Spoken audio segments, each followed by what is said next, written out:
यशोदा ने डांटते हुए कहा कि गाली नहीं दीजो, मेरे कन्हैया को गाली मत देना, गाली नहीं दीजो, मोर गरीबिनी को जायो। और महाराज मही की मटुकिया कुठरिया भरी रे, मैं तो काहू बातन पे नहीं तरसायो है। और मही की मटकी भरी आंगन में आन धरी, तौल तौल लीजे सखी, जे तो तेरो खायो है। तौल करके ले जा जितना मेरे कन्हैया ने तेरा माखन खा लिया। और सूरदास प्रभु प्यारे ने कहूं ना है न्यारे, कान्हा जैसो पूत मैंने बड़े पुण्य ते पायो है। और महाराज मैया तो गई घर में और अंदर से माखन की मटकी भर लाई। और महाराज गोपियों ने कहा कि आपका कन्हैया अगर माखन खाए तो आपके कन्हैया के माखन खाने से हमको परहेज नहीं है। फिर क्या करता है? गोपी बोली कि ये अगर माखन खाता है तो कोई बात नहीं, लेकिन ये तो खाता ही है। और क्या करता है? बोले मरकान भोजन, ये बंदरों को भी खिलाता है। और महाराज मेरे कन्हैया का आज मैया यशोदा ने कान पकड़ा है। क्यों रे कन्हैया, तू माखन की बर्बादी करता है, तू माखन गोपियों का खिलाता है बंदरों को। मैया ने कहा, कन्हैया ने कहा कि मैया, मेरे गोविंद ने कहा कि मैया तू ही तो कहती है कि सभी को खिला के खाना चाहिए, तू ही तो बताती है कि जीवों पर दया करना चाहिए। और देख हम मनुष्यों को तो माखन मिल जाता है, इन बेचारे बंदरों को कौन माखन खिलाएगा। इसलिए मैंने सोचा अगर 4 घूंट मैं पीता हूं, 4 ग्रास मैं खाता हूं, तो कम से कम 1 ग्रास इन बानरों को भी खिला दो। मैया यशोदा ने कहा बलिहारी जाऊं, बलिहारी जाऊं। अरे अरे मेरा लाला इतना चतुर हो गया है, इतना बुद्धिमान हो गया है। अरे गोपी ठीक ही तो कहता है मेरा लाला, मैंने जो सिखाया है वही मेरा कन्हैया करता है। अरे प्राणी मात्र पर दया करना ये तो मेरे कन्हैया का धर्म है। और महाराज गोपियों ने कहा ये खुद माखन खाए मैया और माखन बंदरों को भी खिलाए, यहां तक भी ठीक है, फिर हमें इससे भी कोई दुख नहीं है। फिर क्या करता है? बोले महाराज कि तेरा कन्हैया माखन खाता है, माखन बंदरों को खिलाता है, इसके बाद भांडम विनंती, जब माखन खाने के बाद माखन खत्म हो जाता है तो बर्तन भी फोड़ देता है। भांडम विनंती, मटकी भी फोड़ देता है। अब ये नित नित मटकियां कहां से लाऊं? और महाराज ये तो नुकसान वाली बात है। मैया ने अंदर से लाला को बुलाया, कान्हा बाहर आओ बेटा। और महाराज गोपी सब प्रसन्न हो गई कि अब तो कन्हैया को डांट पड़ेगी। और महाराज तुम मटके फोड़ देते हो। बाल कृष्ण लाल भगवान कृष्ण धीरे से बोले मैया मिट्टी के होते हैं ना तो फूट जाते हैं।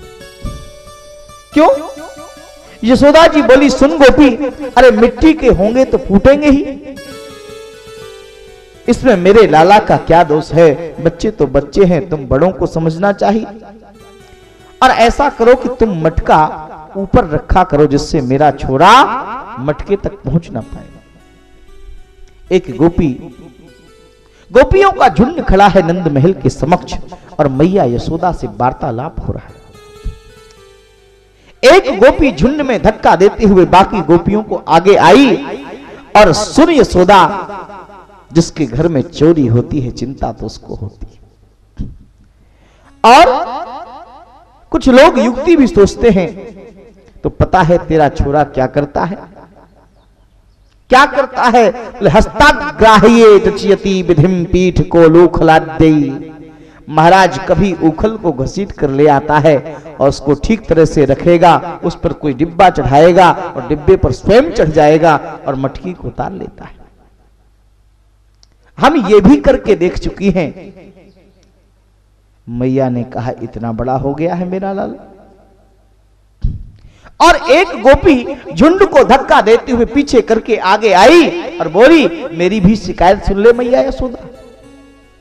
मैया यशोदा ने कहा तू सुना, तेरी क्या शिकायत है? उस गोपी ने कहा मैया, मैंने एक दिन छीके के पर लटका करके तेरे लाला से बचाने के लिए माखन रख दिया और मैंने उस छीके पर मटकी में घंटी बांध दी कि जैसे ही तेरा लाला आएगा मटकी को छेड़ेगा, घंटी बजेगी, मैं जाग जाऊंगा, तेरे लाला को पकड़ लूंगा। लेकिन तेरा लाला आया, ग्वाल वालों के साथ में तेरा लाला आया, एक के ऊपर एक, एक के ऊपर एक और सबके ऊपर कन्हैया। कन्हैया ने देखा कि गोपी तो बड़ी चतुरा है, इसने छीके पर घंटी बांध दी है, मटकी में घंटी बजी है, मैं छीके को मटकी को स्पर्श करूंगा तो घंटी बजेगी। घंटी से मेरे गोविंद ने कहा कि घंटी तू तो जानती है मैं कौन हूं, मैं साक्षात ब्रह्म हूं, ये तो मेरी लीला है। हाँ हाँ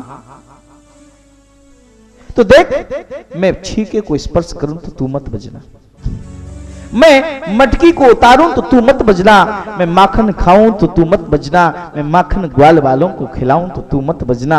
मानो घंटी ने भी मौन स्वीकृति दे दी कि मैं नहीं बजूंगी।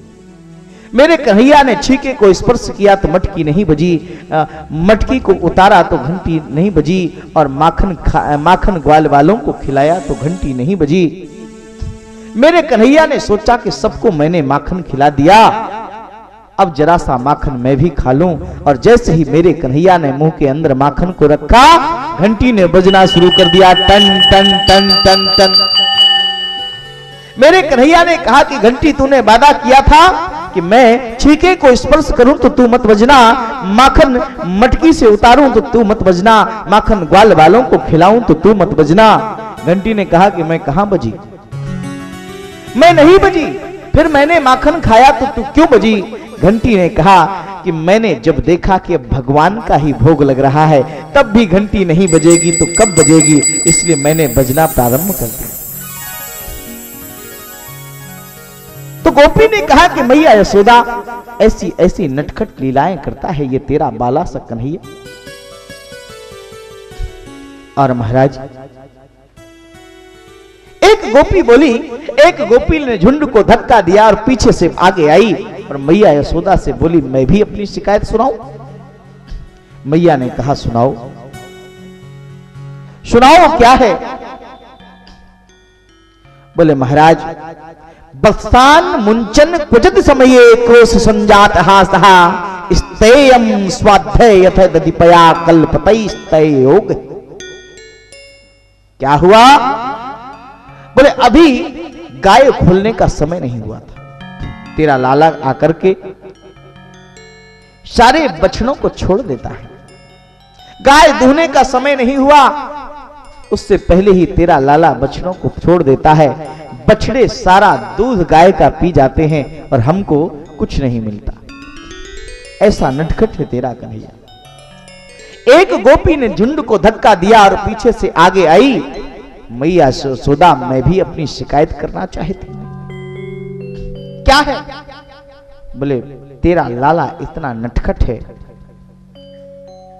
क्या करता है मेरा लाला? उस गोपी ने कहा कि मैं और मेरे पति देव एक दिन रात में सोए हुए थे, एक ही बिस्तर पर हम लोग शयन कर रहे थे महाराज, और रात में जब हमको नींद लग गई तो ये लाला तुम्हारा है ना, ये चुपके से खिड़की से मेरे घर में घुस आया। क्या किया? बोले इसने मेरे पतिदेव की दाढ़ी मेरी चोटी से बांध दी, और जैसे ही चोटी से बांधी, पतिदेव को रात में प्यास लगी और पानी पीने के लिए जैसे ही वो उठे, महाराज क्या किया? बोले जैसे ही उठे तो उनकी दाढ़ी खींचने लगी। अंधेरा था, दाढ़ी खींचने लगी और वो कहे अरे भगवान ये क्या करती है, दाढ़ी क्यों खींच रही है। अब मैं कहूं कि मैं कुछ नहीं कर रही, इधर मेरी चोटी खींचे, तो मैं समझूं कि मैं इनकी दाढ़ी खींच रही है, शायद इसलिए ये मेरी चोटी पकड़ के खींच रहे हो। और महाराज धीरे से मैं उठी और मैंने अग्नि पेटिका निकाली और अग्नि सलाका को रगड़ा, और जैसे ही अग्नि सलाका को रगड़ा तो प्रकाश हुआ और मैंने दीपक जलाया, अर्थात मैंने माचिस का प्रयोग करके दीपक को जलाया।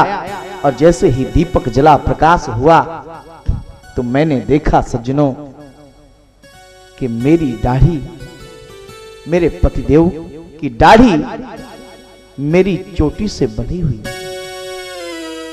ऐसी ऐसी नटखट हरकतें करता है ये तेरा कन्हैया, और तू कहती है अभी छोटा है।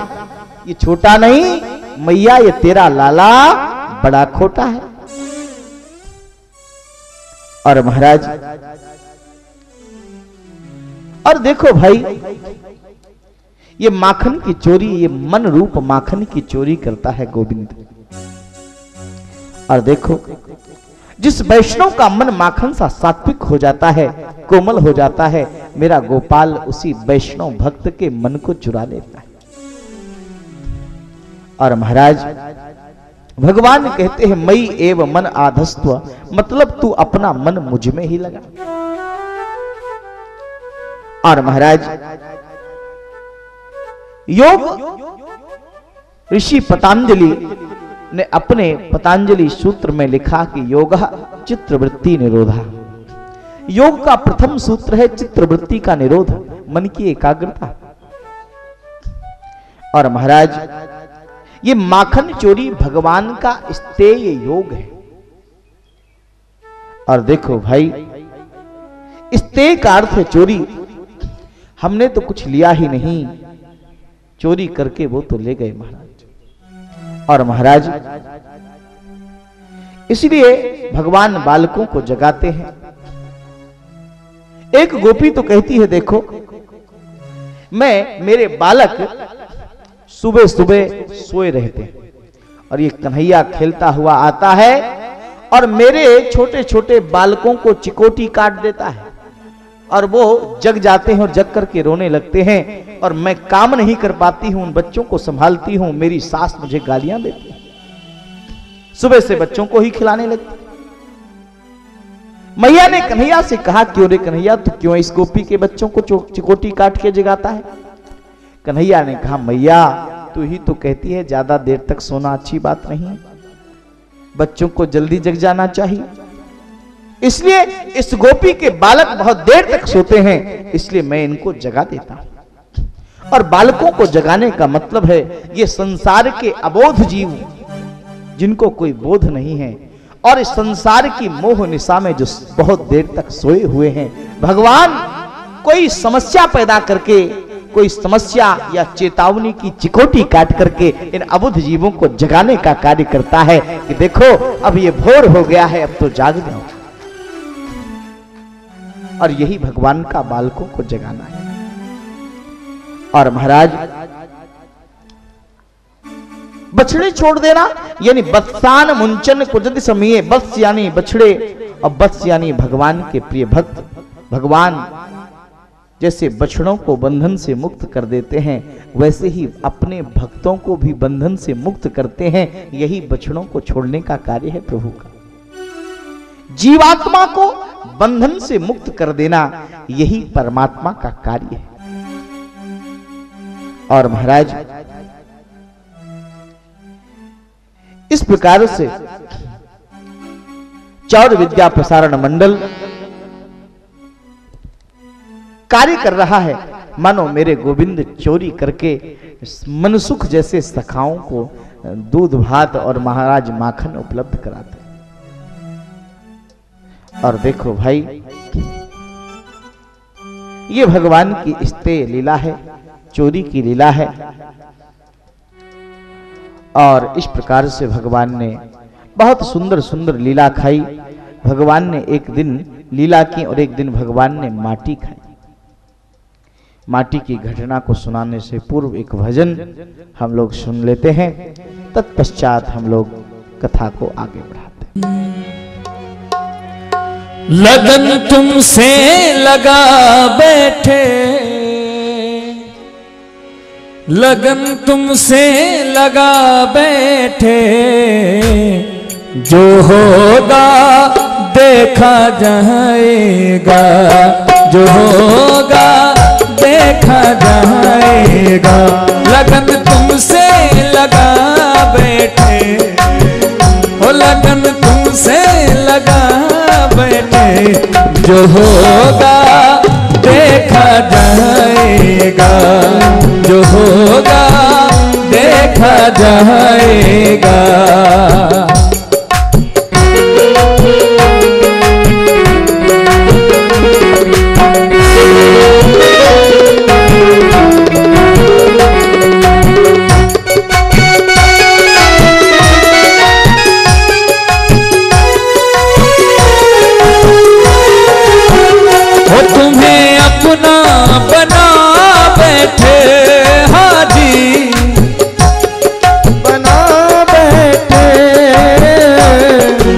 अपना बना बैठे, तुम्हें अपना बना बैठे, तुम्हें अपना बना बैठे, हाँ तुम्हें अपना बना बैठे।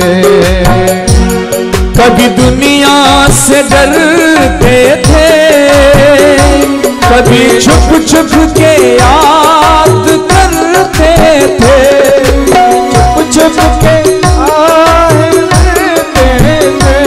लो अब पर्दा उठा बैठे, हाँ लो अब पर्दा उठा बैठे।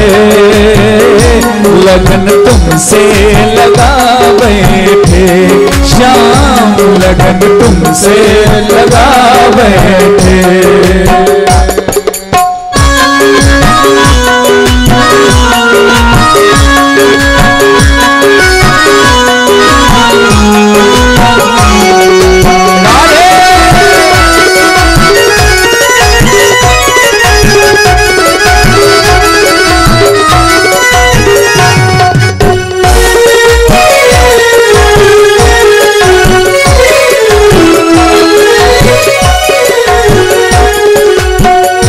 कभी तो ये ख्याल था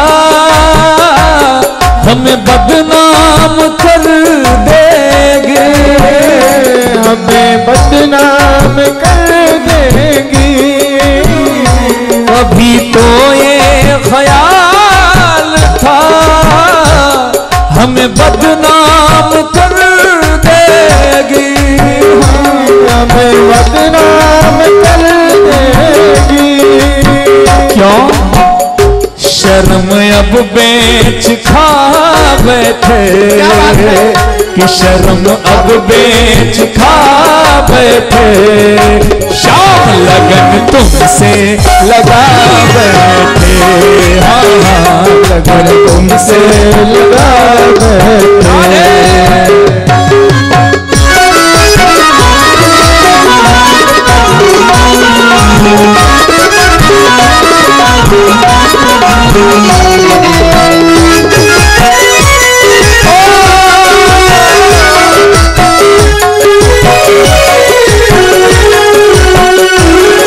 सलोनी सावरी सूरत, गले में हार फूलों का, गले में हार फूलों का। सलोनी सावरी सूरत, गले में हार फूलों का, गले में हार फूलों का। क्या बात है। निगाहों में बसा बैठे, निगाहों में बसा बैठे।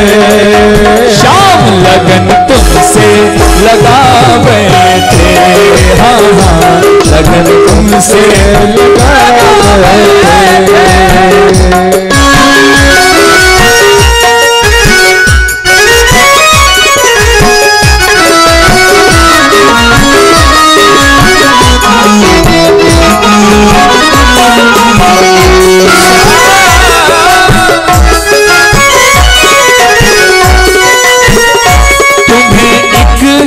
इशारे पर मैं सर्वस्व दे सकती हूँ।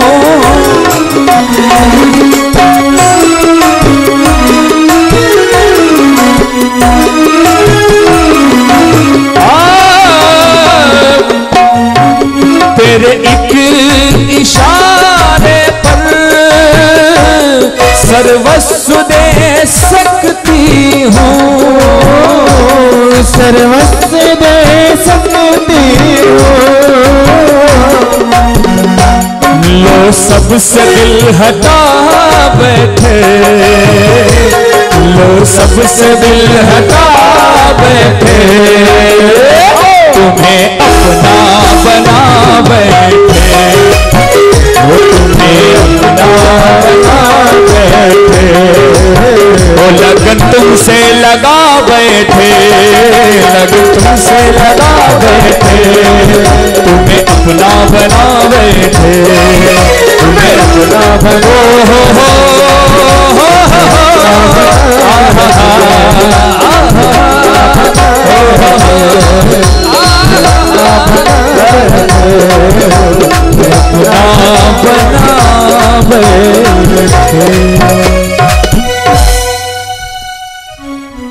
और मां ये गोपियों की लगन, ये भगवान के दर्शन करने का बहाना ढूंढती है। और देखो भाई, ये गोपियां शिकायत करने के लिए मैया यशोदा के पास नहीं आई थी। ये किसी ना किसी बहाने से नटखट के इस सौंदर्य का दर्शन करना चाहती। और महाराज एकदा क्रीडमान आस्ते रामाद्या गोप दारका, एक मंगलवाचक शब्द है एकदा। और मेरी मां मुझे प्रेम करती है, खिलाती है, भगवान ऐसा सोचते हैं कि मुझे प्रेम करती है। लेकिन देखो, प्रेम कभी कभी भूखा भी रखता है। बोलिए भागवत भगवान की जय, सुखदेव जी महाराज की जय। और महाराज देखो भाई, प्रेम कभी कभी बालक को थप्पड़ भी मारता है। और महाराज सखाओं के साथ ठाकुर बलदाऊ जी आदि भाई और सखाओं के साथ में मेरे गोविंद आज खेल रहे हैं। और बाल कृष्ण का चापल्य भक्तों के हृदय की चपलता को दूर करता है। और इसलिए देखो भाई, खेलते खेलते भगवान ने आज ब्रजरज उठा करके अपने मुंह में रख लिया। दाऊ जी ने देख लिया कन्हैया ने मिट्टी खाई है। ठहरो, अभी मैया को सुनाता हूं। कृष्णो मृदम भक्षितवान मैया, कन्हैया मिट्टी खा रहे हैं। और महाराज देखो, जब गांव की गोपियां शिकायत करती रहती हैं कि लाला हमारा माखन खाता है, लेकिन आज तो लाला माटी खा रहा है। और महाराज मैया से आकर के दाऊ जी ने शिकायत कर दी कि आज कन्हैया ने मैया माटी खाई, मिट्टी को खाया है, मृदा का भक्षण किया है। कन्हैया ने मेरे गोविंद का कान पकड़ा है, एक हाथ में छड़ी ली है। मैया यशोदा ने कहा कि मुंह खोल, तूने मिट्टी खाई है। ये दाऊ कहता है कि तूने आज मिट्टी खाई है। कन्हैया कहते हैं मैंने नहीं खाई। और महाराज भक्षितवानंब मैया मैंने नहीं खाई, सर्वे मिथ्याभिवासिना, ये सब झूठ बोल रहे हैं। और महाराज झूठ बोल रहे हैं, नहीं नहीं मैंने मिट्टी नहीं खाई। मैया ने कहा कि मुंह खोल, पता लग जाएगा कि दाऊ झूठ बोल रहा है या नहीं। छड़ी दिखाई है आज मैया ने, जो ब्रह्म, जिस ब्रह्म के भय से सारी दुनिया डरती है, आज उसी ब्रह्म को, कन्हैया को आज मैया छड़ी दिखा करके भयभीत कर रही है। आचार्य सुखदेव जी महाराज ने कहा, महामुनिंद्र अमलात्मा आचार्य सुखदेव कहते हैं कि परीक्षित इस दृश्य को देखो, आज ब्रह्म को छड़ी दिखाने का कार्य करता है एक भक्त, क्योंकि प्रेम के वशीभूत होकर के तो परमात्मा से भी युद्ध करता है भक्त। और महाराज ठाकुर जी ने मिट्टी क्यों खाई, जरा इस पर विचार करें। मेरे गोविंद ने माटी क्यों खाई, संतों ने अपने अपने भाव प्रकट किए हैं। एक संत ने कहा, भगवान ने इसलिए अपने मुंह में रज को रखा है कि जब पूतना को मारा और पूत के प्राणों को हर लिया, तो पूतना और जितने भी बच्चों को मारा था, पूतना के प्राण हरते सभी बालक जीवात्मा यहीं पर धरती पर घूम रहे। और इसलिए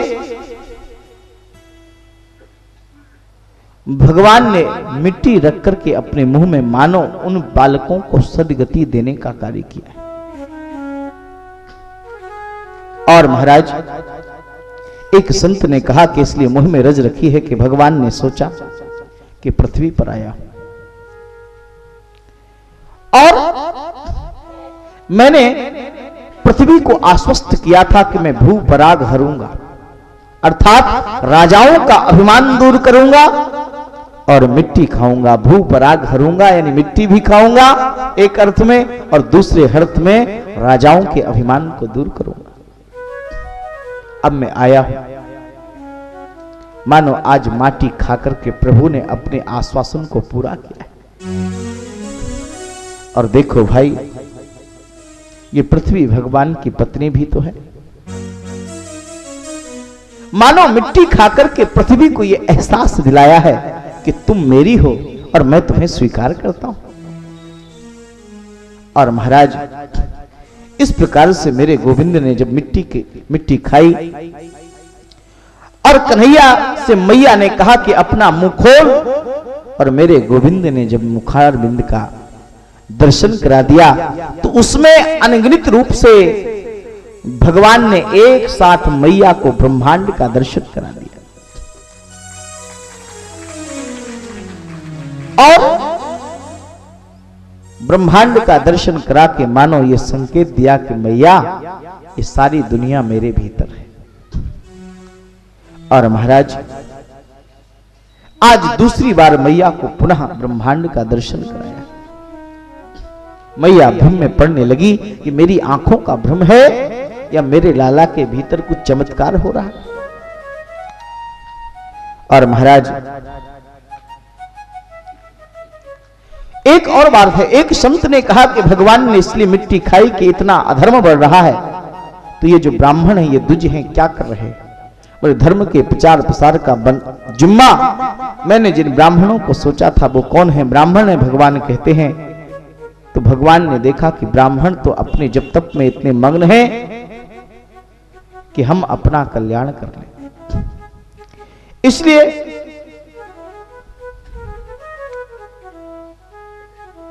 सारी दुनिया से बेखबर ये ब्राह्मण मेरा भजन कर रहे हैं।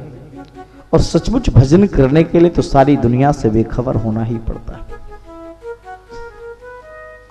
ये नामुमकिन है कि दुनिया अपनी मस्ती छोड़ दे। काम की बात बता रहा हूं, ध्यान से सुनना। ये नामुमकिन है कि दुनिया अपनी मस्ती छोड़ दे, इसलिए चल ए दिल ये बेकार बस्ती छोड़ दे। अपने मन को समझाओ कि ये दुनिया से अलग हो जाए। तुम दुनिया को बदलने का प्रयास करते हो, इसलिए दुखी हो जाते हो। कभी एक क्षण भी तुमने अपने आप को बदलने का प्रयास किया है? नहीं किया। और महाराज इसलिए भगवान ने आज मिट्टी खाई कि चलो मैं ही उद्धार करता हूं इस धरती का। और महाराज इस प्रकार से भगवान ने मिट्टी खाने वाली लीला की। और देखो भाई, दूसरी बार भगवान ने अपना मुंह खोल करके मैया यशोदा को दर्शन करा दिया। ब्रह्मांड का दर्शन कर लिया है मैया ने, और सोचती है कि लगता है कि मेरा ठाकुर साक्षात भगवान है। और महाराज भगवान नित्य प्रति लीला करते हैं। और देखो एक दिन क्या हुआ। एक दिन कन्हैया की मैया यशोदा बाल लीलाओं का, दही का मंथन करते हुए बाल लीलाओं का गान कर रही है। और देखो रेशमी वस्त्र वासना का प्रतीक होता है, लेकिन रेशमी वस्त्र सात्विक माना जाता है। यह सात्विक वासना है। और महाराज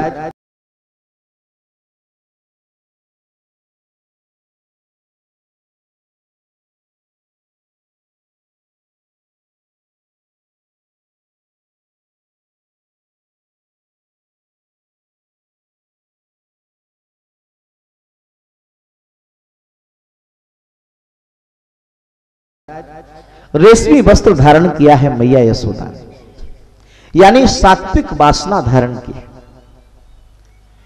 यशोदा गोरी है। और महाराज कौन सी सात्विक वासना? बोले मेरे ठाकुर को सुख पहुंचाना है। आज मैं स्वयं गोविंद के लिए दही का मंथन करूंगी। ठाकुर को सुख पहुंचाने की जो वासना है वही सात्विक वासना है। और ये वस्त्र है रेशमी, और ये सात्विक वासना है। तो और उस वस्त्र को गुण से, रस्सी से बांधा है, तो ये भी रेशमी रस्सी है, इसलिए सत्व गुण है। और महाराज गुण में बंधन तो है, लेकिन ये बंधन बड़ा प्यारा होता है। क्यों होता है? क्योंकि ये सत्व गुण का बंधन है, तमो गुण का बंधन नहीं। और मानो सात्विक वासना अर्थात प्रेम की रस्सी से गोविंद को बांधना चाहती है आज कन्हैया। आज मैया यशोदा प्रेम की रस्सी से गोविंद को बांधना चाहती है। और वो निर्मुक्त, वो बंधन मुक्त गोविंद, बंधन मुक्त परमात्मा अगर बंधता है तो प्रेम के बंधन में आकर के ही बंधता है। और महाराज बंधनानि खलु संत बहूनि प्रेम रज्जु कृत बंधमन्यत। प्रेम रज्जु में बंधता है गोविंद। और महाराज क्या सुंदर बात कही। बंधनानि खलु संति बहूनि, संसार में अनेक प्रकार के बंधन हैं। पुत्र का बंधन है, परिवार का बंधन है, देह का बंधन है, गेह का बंधन है, सत्ता का बंधन है। सबकी आसक्ति अपने अपने बंधन में जीव को बांधती है। लेकिन प्रेम रज्जु कृत बंधन मन्यत, प्रेम की रस्सी का जो बंधन है वह तो कुछ और ही है। और महाराज बोले जैसे प्रेम की रस्सी से अगर जो बंधता है वो कभी छूटता नहीं। वासना के बंधन तो शिथिल पड़ जाएंगे, और पुत्र भी छूट जाएगा, पत्नी भी छूट जाएगी, परिवार भी छूट जाएगा। लेकिन प्रेम के बंधन में जो एक बार बंधता है वो जीवन क्या, जीवन पर्यंत भी कभी छूट नहीं पाता है। और आज भैया प्रेम के बंधन में बांधना चाहती है मेरे गोपाल को। और देखो बांधा है। आज कन्हैया ने जब बहुत ऊधम मचाया है, गोपियों ने बहुत शिकायत की है चोरी की, तो मेरे गोविंद को आज प्रेम की रस्सी में आज बांध दिया है, उखल से बांध दिया। कन्हैया तो मैया तो दही का मंथन करने लगी। कन्हैया ने सोचा कि मैया ने बांधा है तो इसका उपयोग कर ले।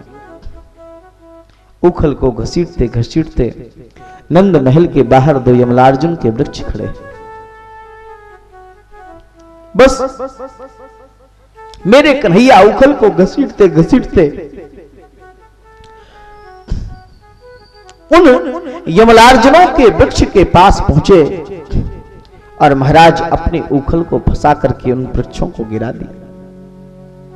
जैसे ही वृक्ष गिरे दो महापुरुष प्रकट हो गए और हाथ जोड़ करके भगवान की स्तुति करने लगे।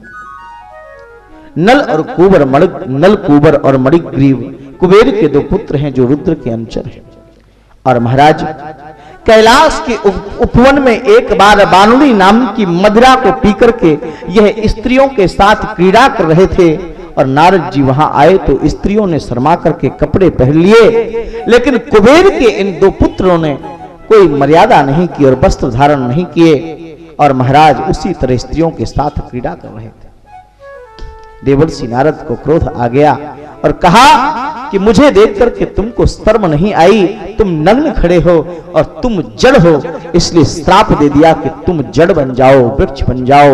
यही दोनों पुत्र आज जो है यमलार्जुन के दो वृक्ष बने हैं। आज मेरे गोविंद ने उद्धार कर दिया है। और महाराज यमलार्जुन का उद्धार कर दिया। भगवान की स्तुति की उन्होंने, क्या कहते हैं, वाणी गुणानुकथने श्रवणौ गदायाम हस्तौ च कर्मसु मनस्तौ पादयोर्नः स्मृत्याम शिरस्तव निवास जगत प्रणामे दृष्टि सताम दर्शनेषु भवत्तनूनाम। हे नाथ, हमारी वाणी आपका गुणानुवाद नहीं कर सकती है, हमारे कान आपकी कथा नहीं सुन सकते हैं, क्योंकि अभी तक हम जड़ थे। लेकिन अब हम ये आपसे मांगते हैं, वाणी गुणानुकथने श्रवणौ कथायाम, हमारी वाणी आपके गुणों का गुणानुवाद करे, हमारे कान आपकी कथा का श्रवण करे। और महाराज हमारा तन आपकी सेवा करे, हमारे चरण चलकर के तीर्थ की यात्रा करें। और महाराज हमारी दृष्टि सदा संत पुरुषों के वचनों में लगी रहे। इस प्रकार से यमलार्जुन का उद्धार किया। यह प्रेम सदा भरपूर रहे भगवान तुम्हारे चरणों में। यह प्रेम सदा भरपूर रहे भगवान तुम्हारे चरणों में। यह अर्ज मेरी मंजूर रहे भगवान तुम्हारे चरणों में। यह अर्ज मेरी मंजूर रहे भगवान तुम्हारे चरणों में।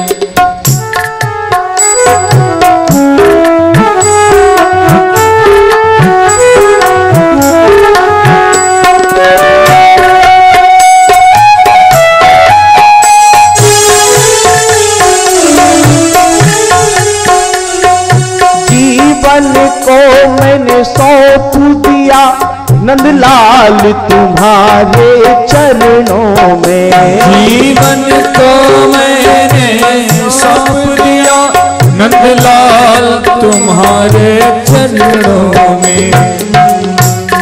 और उत्थान पतन अब मेरा है भगवान तुम्हारे चरणों में।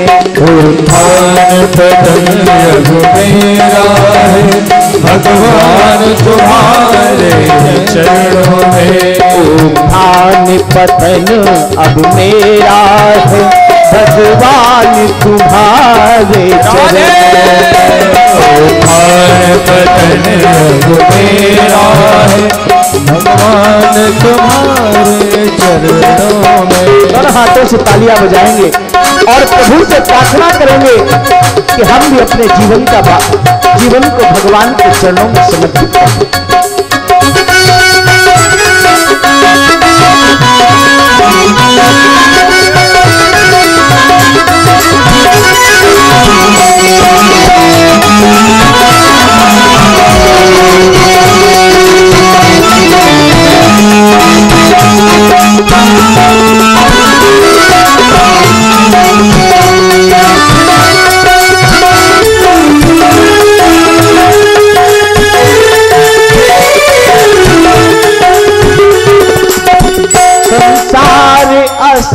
सार है सार नहीं, संसार असार। हो संसार असार है सार नहीं, बाकी न रहे अब दुख ही सही। बाकी न रहे अब दुख ही सही। मैं हूँ संसार के हाथों में, संसार तुम्हारे हाथों में। मैं हूँ संसार के हाथों में, तुम्हारे हाथों में। मैं हूँ संसार के हाथों में, संसार तुम्हारे हाथों में।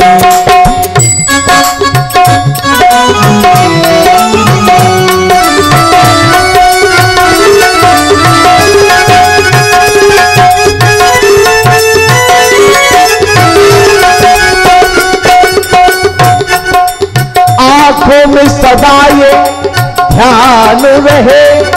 कहाँ? आंखों में सदा ये ध्यान रहे, और मन चरणों में लगा रहे। और मन चरणों में लगा रहे। और ये क्या है? अंत समय की अर्जी यही है, अंत समय की अर्ज यही है। भगवान तुम्हारे चरणों में, भगवान तुम्हारे चरणों में। यह बार बार मैं कहता हूँ प्रभु आज आपकी मर्जी है। बार यही मैं कहता हूँ प्रभु आज आपकी मर्जी है। यह भाव सभी भक्तों का है, यह भाव सदा भक्तों का है। भगवान तुम्हारे चरणों में, यह भाव सभी भक्तों का है। भगवान तुम्हारे चरणों में। यह प्रेम सदा भरपूर रहे। भगवान तुम्हारे चरणों में, प्रेम सदा भरपूर रहे। भगवान तुम्हारे चरणों में। अरज मेरी दूर रहे। भगवान तुम्हारे चरणों में, अरज मेरी मंजूर रहे। भगवान तुम्हारे चरणों में। अरज मेरी मंजूर रहे। भगवान तुम्हारे चरणों में। उठा के बजाएंगे। अरज मेरी मंजूर रहे। भगवान तुम्हारे चरणों में। अरज मेरी मंजूर रहे। श्री श्याम तुम्हारे चरणों में। भगवान तुम्हारे चरणों में। हे नाथ तुम्हारे चरणों। और महाराज इस प्रकार से मल्लार्जुन वृक्षों ने भगवान की स्तुति की। और महाराज हमारे बीच में दिव्य श्री राधा सखी मंडल इलाहाबाद इकाई की महामंत्री श्रीमती आशा केसरवानी यहाँ पर पधारी हैं। हम चाहेंगे कि हमारे मंडल की राष्ट्रीय अध्यक्षा प्रमुखा श्रीमती सुषमा अग्रवाल जी एक स्मृति चिन्ह देकर के और माला देकर के उनका स्वागत करें। रेखा जी थोड़ी व्यवस्था कर दें उनकी। संयुक्त रूप से श्रीमती रेखा अग्रवाल जी भी राष्ट्रीय कोषाध्यक्ष, क्योंकि उनको जाना है, आज बेचारी बड़ी दूर से चल करके आई हैं। और तो इस प्रकार से बड़ा सहयोग है सभी का। और दिव्य श्री राधा सखी मंडल पूरे देश में इस तरह का कार्य कर रहा है, समाज सेवा से जुड़ा हुआ है। और इनके लिए बहुत बहुत आभार और बहुत बहुत जोरदार तालियों से इनका अभिनंदन।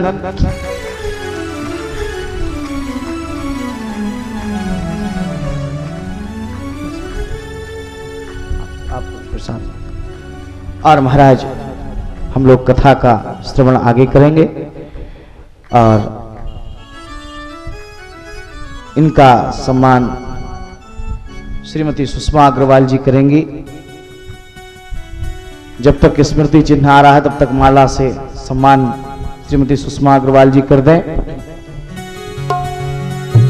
ये सम्मान नहीं है, इनको आशीर्वाद है कि इतनी दूर से चल करके आई हैं और भगवान का कार्य कर रही हैं। इनके लिए बहुत बहुत। और महाराज वहीं नीचे स्मृति चिन्ह दे दीजिएगा, हम कथा को आगे बढ़ाते हैं।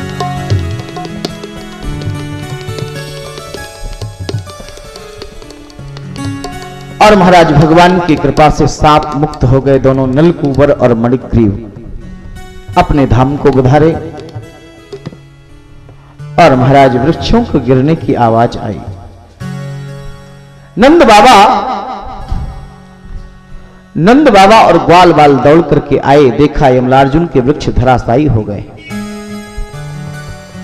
और यमलार्जुन के वृक्ष धराशायी हो गए हैं। कन्हैया उखल से बंधे रो रहे। तुरंत नंद बाबा ने लाला को मुक्त किया और उठाया। सब बातें करने लगे, न आंधी आई है न तूफान, ये वृक्ष कैसे गिर पड़े। और महाराज बाबा हमको तो ये लगे कि फिर से कंस के आदमियों ने आकर के उपद्रव किया है। दूसरा बोला जो भी हो हमारा लाला बच गया, हमारा लाला बच गया। और महाराज तीसरे ने कहा कि इस स्थान पर बड़े उपद्रव होते हैं, इस स्थान पर बहुत उपद्रव होते हैं और इसलिए इस स्थान को छोड़ करके हमें चला जाना चाहिए। और महाराज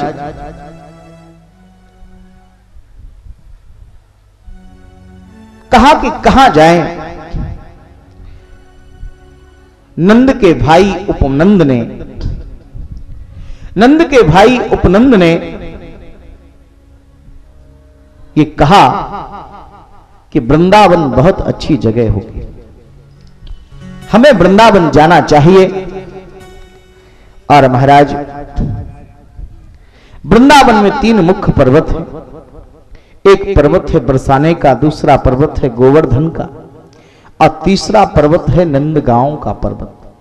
और देखो नंदगांव, बरसाना, ये सब वृंदावन के अंदर ही आता था।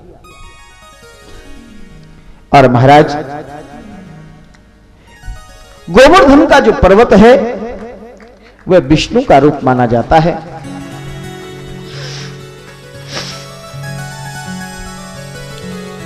और नंदगांव का जो पर्वत है वो शिव का रूप माना जाता है और बरसाने का पर्वत ब्रह्मा का रूप माना जाता है। और महाराज भगवान ने उसको अपनी उंगली पर धारण किया है गोवर्धन को, इसलिए वो विष्णु का रूप है। और महाराज वृंदावन में आकर के रहे, क्योंकि वृंदा दैत्यों की सजातीय है। वृंदा कौन है? तुलसी है। और तुलसी जालंधर नाम के दैत्य की पत्नी है, तो सजाती है। यहां पर दैत्य उपद्रव नहीं करते, क्योंकि वृंदावन तुलसी का ही वन है। वृंदावन तुलसी का वन है। और महाराज वृंदावन में आकर के रहे, क्योंकि वृंदावन दैत्यों का सजाती है। लेकिन इस वन में दैत्य बहुत है। और शिवजी ऐसे देवक हैं कि उनको दैत्य सभी भजते हैं, इसलिए शिवजी पशुपति हैं और हम सब ग्वाल पशु पालन करते हैं। ग्वालों ने कहा शिवजी पशुपति हैं और हम सब पशु पालन करते हैं, तो हम पशुपालकों की रक्षा शिवजी इस जंगल में इन दैत्यों से करेंगे। और महाराज वंदे देव उमापतिम सुरगुरुम वंदे जगत कारणम। और महाराज वंदे पन्नग भूषणम मृगधरम वंदे पशुनाम पतिम। और देखो भाई वंदे सूर शशांक वही नयनम वंदे मुकुंद प्रियम वंदे भक्त जनाश्रयम च वरदम वंदे शिवम शंकरम। और महाराज शिव रूप पर्वत के पास आकर के रहे गांव अर्धचंद्राकार में बसा है। क्यों? क्योंकि अर्धचंद्र शिव जी के मुकुट पर है ना, बीच में नंदालय है ताकि सभी अपने अपने घर में बैठे और नंद जी के आंगन में खेल रहे कन्हैया का दर्शन सभी कर लें, इसलिए गांव बसाया है अर्धचंद्रमा का ऐसा, और बीच में नंद का आंगन। और देखो आधे चंद्रमा को शिव जी धारण करते हैं, मानो ये ब्रजवासी सोचते हैं कि आज से हमारा भार भगवान के सिर पर है, वो हमारे भार को स्वयं स्वीकार करेंगे और हमारी रक्षा करेंगे। और देखो भाई, अब प्रभु ठाकुर गायों को चराने की, गोपाल बनने की इच्छा करते हैं। मैया बाबा से अनुमति मांगी तो बाबा ने कहा अभी तुम छोटे हो बेटा, अभी तुम गाय नहीं बछड़े चराओ, थोड़े बड़े हो जाओ तो गायों को लेकर वृंदावन जाना और चराना उन्हें ठीक है। लाला जी को बछड़े चराने की अनुमति मिल गई। भगवान दाऊ जी के साथ बछड़े लेकर के सुबह में चलते हैं। मैया बहुत सारी सिखावन देती है, सीख देती है और सब सिखाओं से कहती है कि देखो तुम सब मेरे लाला का ध्यान करना, तुम सब मेरे लाला का ध्यान रखना, तुम कन्हैया के आगे चलो, सुबल तुम कन्हैया के पीछे चलना। ग्वाल वालों को सिखाती है एक आगे रहना एक पीछे रहना। मेरा कन्हैया सुकुमार है, मेरा कन्हैया कमल कोमल कमनीय को धारण करने वाला कोमलांग है। और महाराज और देखो लाला बछड़ों को लेकर के वृंदावन में आते हैं, दोपहर में घर से लाया हुआ भोजन करते हैं और शाम को बछड़े लेकर के लौट जाते हैं। एक बार बछड़े चरा रहे थे वृंदावन में, आया बत्सासुर बछड़े का रूप लेकर। उसने सोचा बछड़े तो कृष्ण के स्नेह भाजन है, कृष्ण का इसमें मोह है, जिसमें हमें मोह उसमें दुर्गुण और सद्गुण दोनों दिखाई देते। और देखो महाराज जिसमें हमें मोह होता है, मोह का ये स्वभाव है, कृष्ण मुझे पहचान नहीं पाएगा और मैं उसे मार दूंगा। मोह के कारण व्यक्ति उस दुर्गुण को भी नहीं देखता। और महाराज क्या हुआ, लेकिन कृष्ण का नाम तो मोहन है, वो तो मोह को भी अपनी ओर मोहित कर लेते हैं। और महाराज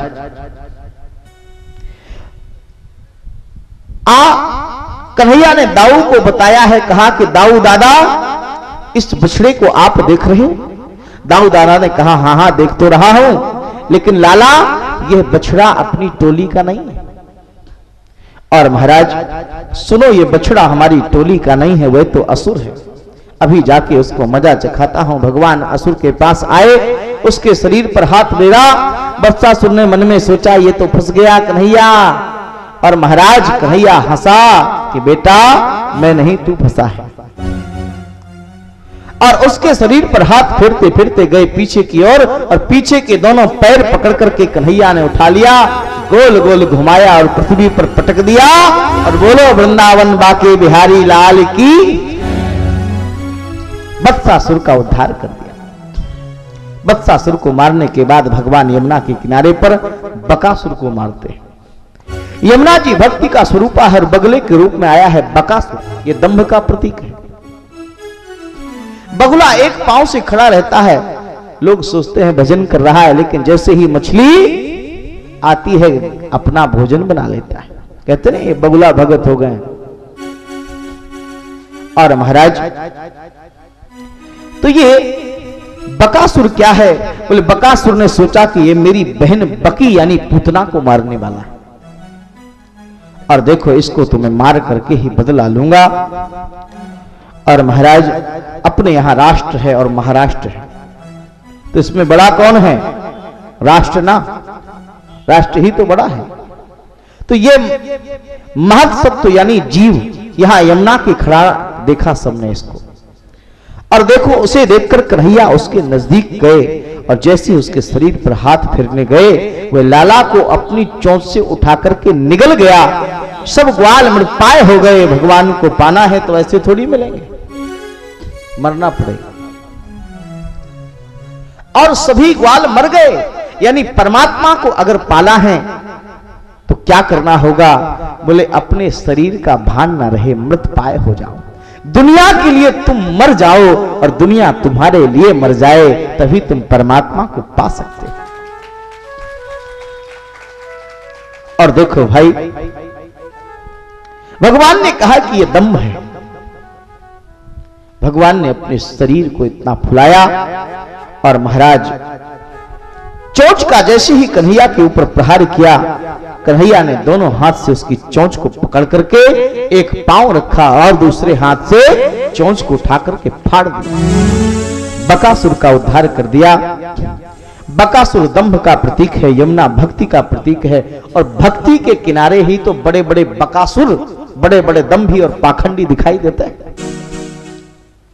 और देखो, भक्ति के किनारे बैठ करके, भक्ति का सहारा लेकर के ही तो ये संसार की मछलियों को निकल जाते हैं। और इसलिए महाराज कितना सुंदर संकेत दिया है, ऐसे दंभियों का अंत भगवान की कृपा से बहुत जल्दी होता है। समाज में ऐसे दंभी, समाज में ऐसे पाखंडी बहुत दिन तक नहीं रह पाते। जीवन में दंभ नहीं होना चाहिए, जीवन खुली किताब की तरह हो।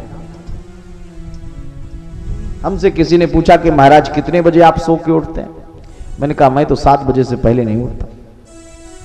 बोले महाराज आप इतना सही सही बता देते? मैंने कहा बिल्कुल, जब जितने बजे उठता हूं उतने बजे तो बताऊंगा। बोले कई साधु महात्माओं से पूछो तो कहते हैं साहब हम तो 3 बजे ही उठ के भजन करने लगते। मैं कहा भाई मैं नहीं करता, वो करते होंगे। और महाराज कई बार तो अगर महाराज जी अंदर सो रहे हैं और बाहर भक्त ने पूछा महाराज जी क्या कर रहे हैं? बोले अभी साधना में, नींद की साधना में। हमसे कोई पूछता है क्या कर रहे हो तो कहते भैया अभी सो के उठे। दम्भ नहीं जीवन में होना चाहिए।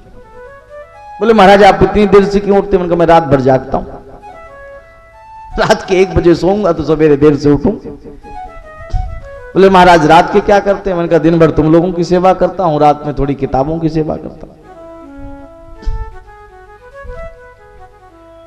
तो इसलिए जीवन में दंभ नहीं हो, जीवन में पाखंड नहीं हो, जीवन खुली किताब की तरह होना चाहिए। किसी भी पेज को आप आकर के पढ़ लीजिए, इतना साहस हो। अरे सवेरे 4 बजे तो मुर्गा भी उठता है, तो क्या वो भगवान उसे मिल जाते हैं? लेकिन मैं ये कहूंगा कि सूर्य उदय से पहले त्याग देना चाहिए। कम से कम 6 बजे तक मनुष्य को उठ जाना चाहिए, उससे स्वास्थ्य अच्छा रहता है। और रात को 11-12 लास्ट है 11 बजे इस तक सो जाना चाहिए। लेकिन विद्यार्थियों को चाहिए कि जब तक उनका मन लगे उन्हें पढ़ना चाहिए, क्योंकि विद्यार्थियों का जीवन तो विद्या से चलेगा। और रात्रि में पढ़ने में मन इसलिए ज्यादा लगता है सज्जनों, क्योंकि रात्रि में एकांत होता है और शोरगुल नहीं होता, इसलिए मन एकाग्रता की ओर जाता है। और महाराज तो बकासुर को मार दिया, यानी दंभ और पाखंड को मार दिया। और देखो भाई, अब अघासुर का उद्धार किया है। तत्पश्चात अघासुर को मारा। अघ माने है पाप, दंभ को मारा तो पाप बचा है, पाप को भी मार दिया। और ये अघासुर अज बनकर के आया है, यानी ये अघासुर अजगर बनकर के आया। और अज माने होता है बकरा, और गर माने जो निगल जाए। बकरे को जो साबुत निकल जाता है उसी को अजगर कहते हैं। और महाराज ग्वाल वालों ने देखा कि अरे ये अघासुर मुंह फैलाए खड़ा है, ये पाप भी तो मुंह फैलाए रहता है। ग्वाल वालों ने कहा कि कन्हैया देख कितनी सुंदर गुफा है। ग्वाल वाल प्रवेश कर गए, अघासुर की जीभ को देखा, बड़ी मुलायम है। बोले कन्हैया देखो इसमें तो गद्दे भी बिछे हुए हैं गथे ये गुफा के अंदर। अघासुर के दांत थे। बोले महाराज लगता है इस गुफा में ऋषि मुनि तपस्या करते हैं, जिन्होंने अपने वस्त्र टांगने के लिए कोटी भी गाड़ रखी है। भोले भाले ब्रजवासी सखा हैं, अघासुर के अंदर प्रवेश कर गए। कन्हैया ने सोचा कि अब मेरे ब्रजवासी प्रवेश कर रहे हैं तो मुझे भी अंदर जाना ही पड़ेगा। और महाराज मेरे कन्हैया भी अघासुर के अंदर प्रवेश कर गए। अघासुर ने सोचा कि अब आ गया था, जिसको मुझे चाहिए था वो आ गया, मुंह को बंद कर लिया। महाराज कन्हैया और ब्रजवासियों को एक साथ मारने का प्रयास किया अघासुर। मेरे गोविंद ने कहा कि पाप तूने कितना भी बड़ा मुंह फैलाया हो और तू कितना भी बड़ा बन जा, लेकिन पाप परमात्मा से बड़ा नहीं हो पाता। और मेरे गोविंद ने अपने शरीर को फुलाना प्रारंभ कर दिया है सज्जनों, और अपने शरीर को फुलाया तो अघासुर की सांस रुकने लगी और महाराज फाड़ करके मेरे गोविंद बाहर आ गए और अघासुर का वध कर दिया। अघासुर का उद्धार किया। अघासुर का उद्धार करने के बाद मेरे गोविंद ने गायों और गोपियों को बहुत सारा सुख दिया। इसके बाद भगवान कहते हैं, सुखदेव जी महाराज कहते हैं, राजन धेनुकासुर को दाऊ जी ने मारा। एक धेनुकासुर है, एक दिन चरा रहे थे गाय वृंदावन में। सखाओं ने कहा यहां से थोड़ी दूर ताल वन है और वहां पर सुंदर वन है, सुंदर फल होते हैं, लेकिन वहां पर धेनुकासुर नाम का राक्षस रहता है।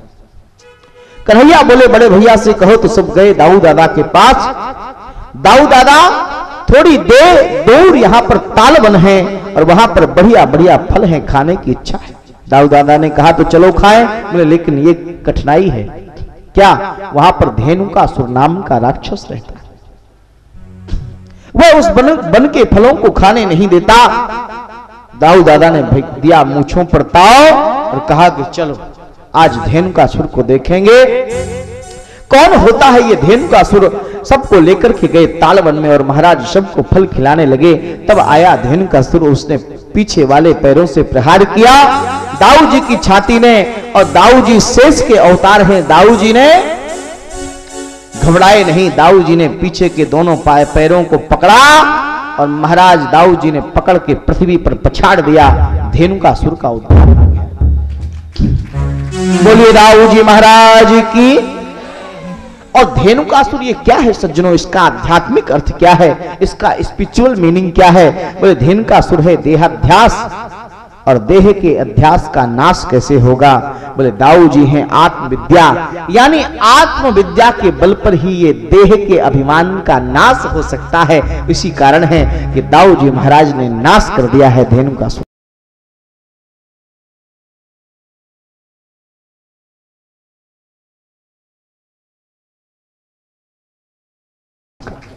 ये इसका आध्यात्मिक अर्थ। और महाराज इस प्रकार से दाऊ जी महाराज ने धेनुकासुर का वध कर दिया। और देखो भाई, अब भागवत में आगे वेणु गीत की चर्चा आचार्य सुखदेव ने की है। भागवत में उपदेश है, कथा है, स्तुति है, चरित्र है और गीत है। दसम स्कंध में 5 गीत हैं और उसी में से एक है वेणु गीत। और महाराज ये दिव्य वृंदावन है, चारों ओर हरियाली छाई है। यमुना की पवित्र धारा यमुना के दोनों कूलों को पावन करती हुई अविरल गति से प्रवाहित हो रही है। और महाराज श्री कृष्ण ने आज दिव्य श्रृंगार किया है, मानो आज श्रृंगार सार सर्वस्व के रूप में गोविंद दिखाई दे रहे हैं। कैसे दिखाई दे रहे हैं? श्रृंगार सार सर्वस्व, मानो इनसे ज्यादा श्रृंगार कोई कर ही नहीं सकता। और महाराज सखाओं के साथ भगवान वृंदावन की कुंज निकुंजों में गायों को चराते हुए विचरण कर रहे हैं। एक वृक्ष के नीचे खड़े श्री कृष्ण और ललित त्रिभंगी प्रभु ने अपने पग को आंटी मारा, यानी पग को इधर किया और महाराज मस्तक को झुकाया। और महाराज मस्तक को बाईं ओर झुकाया और वेणु को अधरार्पित किया है। वेणु को अधरार्पित किया और वेणु के छिद्रों को अपनी कोमल करांगुलियों से आच्छादित कर दिया। और महाराज अधरार्पित वेणु आज वृंदावन में बजने लगी। मेरे गोविंद ने एक हल्की सी मीठी सी फूंक मार दी और महाराज ये बांसुरी गोविंद की बजने लगी। और क्या हुआ है, ये अधरार्पित वेणु जब बजने लगी गोविंद की, तो गोपियों के कानों में ये वेणु गीत पड़ा।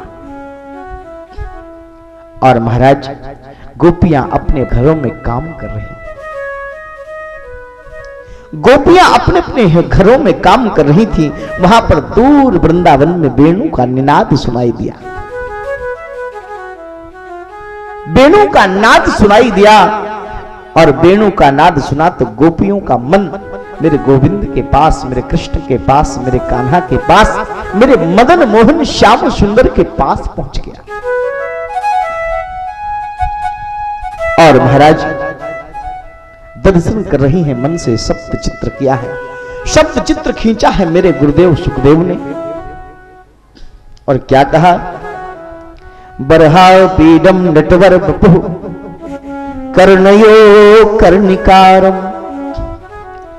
बरहा पीडम नटवर बपु कर्णयो कर्णिकारम, बिभ्रतिवासः कनक कपिसम वैजयंती चमाला, रंधान वेणु रधर सुधया पूरयन गोपवंदै, वृंदारण्यम स्वपद रवणम प्राविशत गीत कीर्ति। माथे पर मोर का पंख है, माथे पर मोर का मुकुट है। आज मेरे गोविंद नट भी बने हैं और आज मेरे गोविंद बर भी बने हैं। मानो नट बनकर के सबको खेल दिखा रहे हैं अपनी लीला का, और बर बनकर के और बर बने हैं और बर बनकर के आज दूल्हे के रूप में खड़े हैं और सारी गोपियों को आमंत्रित कर रहे हैं, सारे ब्रजवासियों को आमंत्रित कर रहे हैं। आओ आओ अबाल वृद्ध वनिता, अरे आओ आओ, मैं बर बन के खड़ा हूं और मैं तुम्हारा वरण करना चाहता हूं। आओ मुझसे प्रेम करो, मुझसे प्रेम करो, मुझसे प्रेम करो। और महाराज बर यानी मोर पंख, अपीड यानी मुकुट, और महाराज कान में कनेर के कर्णिकार के सुंदर पुष्प है। स्वर्ण सा दमकता हुआ पीला पीतांबर धारण किया है, गले में बैजंती माला है और वेणु का नाद कर रहे हैं नंद नंदन। कीर्ति गान कर रहे हैं आसपास खड़े हुए सखा, और ये मुरलिया बाज रही है। मधुर मधुर बाज रे मुरलिया, मधुर मधुर रे गोवाड़ी रे मुरलिया,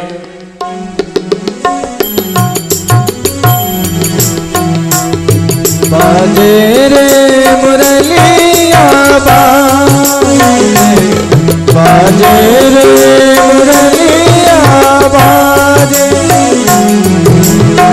अधर धरे मोहन मुरली पर, अधर धरे मोहन मुरली पर, होठ पे माया विराज, बाजे मुरलिया बाजे रे, बाजे रे मुरलिया बाजे।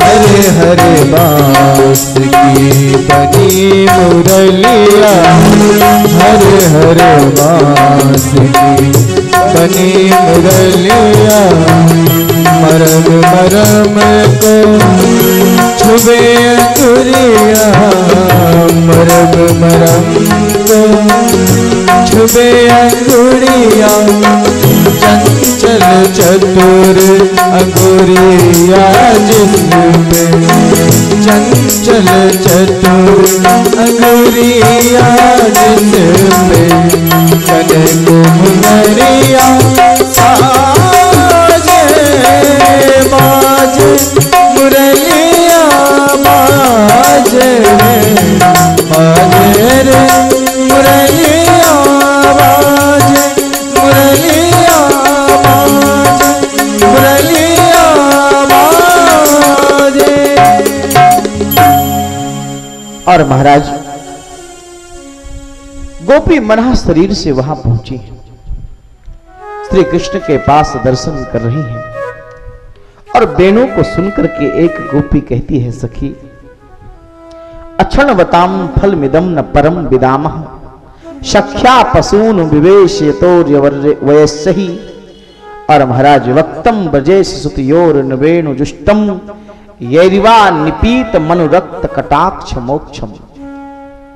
क्या कहा, वृंदावन में वेणु बजाते नंद नंदन का जिसने दर्शन किया है अपनी आंखों से उसी को नयन का फल मिला है। आंखों का साफल्य है नंद नंदन का दर्शन। वन्य संपत्ति से विभूषित वृंदावन बिहारी को देखो आज कितने प्यारे लग रहे हैं। और महाराज वेणु का पुण्य क्या है, एक सखी बोली वेणु ने क्या पुण्य किया है, इतनी प्यारी है श्री कृष्ण को। गोप्या किमाचर दयम कुशलम। महाराज ये वेणु ने ऐसा कौन सा पुण्य किया है। एक सखी ने कहा कि इसकी पूर्व जन्म की तपस्या है। और देखो भगवान शिव ही बांसुरी का रूप धारण करके आए। ये बंसी किसका अवतार है सज्जनों, भगवान शिव ही तो बंसी बजे हैं। और देखो बांसुरी खाली होती है, बांसुरी खाली होती है और कलाकार जब इसमें फूंक मार देता है तो वही बांसुरी स्वरों से भर जाती है। और इसमें 7 स्वर होते हैं। और देखो ये जीवन जब खाली होता है और इसमें परमात्मा रूपी कलाकार जब अपनी कृपा की फूंक मार देता है तो ये जीवन भी बजने लगता है और इससे मधुर, ये जीवन में मधुर मधुर संगीत सुनाई देने लगता है। और महाराज आज बांसुरी को भर दिया है। और महाराज एक गोपी बोली, सखी मैं देख रही हूं वृंदावन में वेणु के ताल पर नाच रहा है मयूर।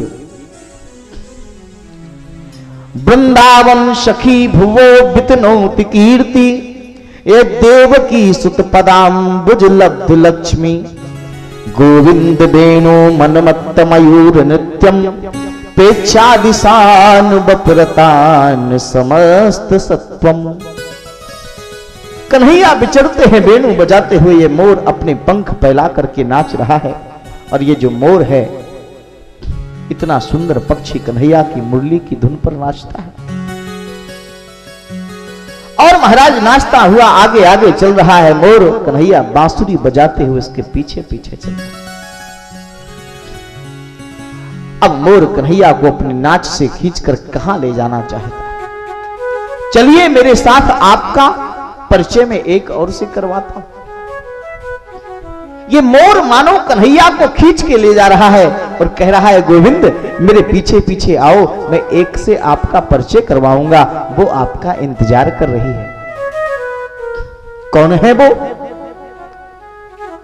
और महाराज राधा जी हैं वो। वृषभानु दवारी नंदजा वृषभानुजा मेरी परम प्रियतमा किशोरी आज यमुना में पानी भरने के लिए गई। और महाराज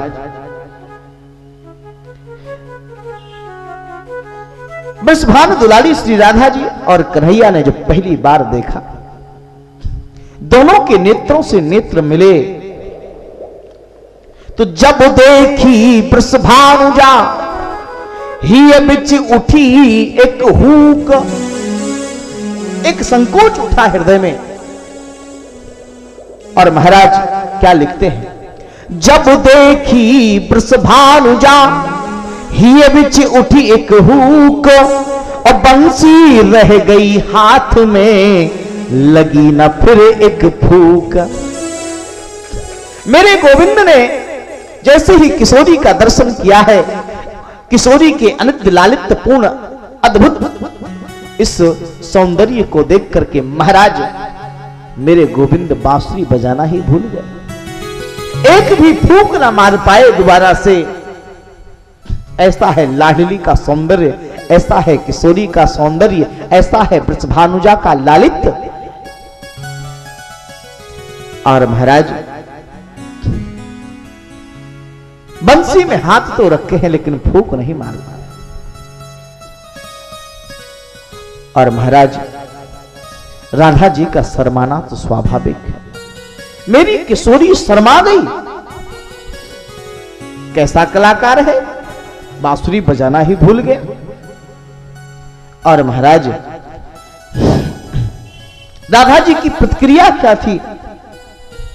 बोले मटकी भर राधे जमुना जल की, मटकी भर राधे जमुना जल की, बिखरी जुल्फे गल पर अटकी।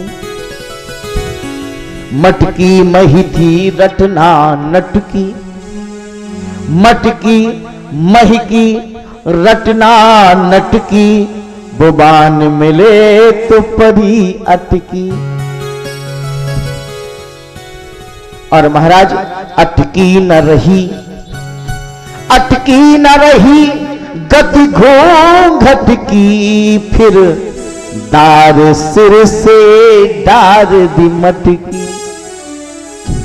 कटकी कटकी टुकड़े टुकड़े कि कटकी कटकी हो गई मटकी, कि मटकी मटकी हो गई कटकी। और महाराज मटकी सिर से नीचे आ गई और जमीन पर गिर गई, टुकड़े टुकड़े हो गई महाराज। और महाराज ऐसी शर्माई से राधा जी। और महाराज एक गोपी बोली, सखी धन्यास्म मूढ़मतयोपि हरण्य एता, या नंद नंद मुपात विचित्र वेशम, आकर्ण्य वेणुरणितम सह कृष्ण सारः, पूजाम दधुर्विर्जिताम प्रणयावलोकहि। ये मृगिया अपने कृष्ण सार नामक पति के साथ खड़ी नंद नंदन का दर्शन कर रही है। कितनी भाग्यशाली है, मृग होते हुए भी ये धन्य है। एक गोपी बोली, मैं वृंदावन के आकाश में आई हुई उन देव वनिताओं को देख रही हूं, वो विमान में बैठ करके वो गोविंद की वेणु का निनाद श्रवण कर रही हैं और देहवान भूलकर प्रसून की पुष्पों की वृष्टि कर रही हैं, वर्षा कर रही हैं। एक गोपी ने कहा, मैं तो वृंदावन में चर रही गायों को देख रही हूं। गावश्च कृष्ण मुख निर्गत वेणु गीता, पीयूष मुक्त भृत कर्ण पुटई पिबन्त्यः, शाबः स्नुतस्तन साबास्नुत स्तन पयः कमलास्मतस्थुर, गोविंद मात्मनि दृशाश्रु कलह स्पृश्यन्तः। कन्हैया की मुरली जब बजती है तो गाय घास को चरना भूल जाती है। और महाराज ये वेणु का अमृतनाद ऐसा है, तो वेणु गीत की कथा को सुनाया। और महाराज अब चलते हैं गोवर्धन की लीला का प्रसंग कहा। दो तीन प्रकार के यज्ञ कहे गए हैं, वैसे तो 5 प्रकार के यज्ञ हैं।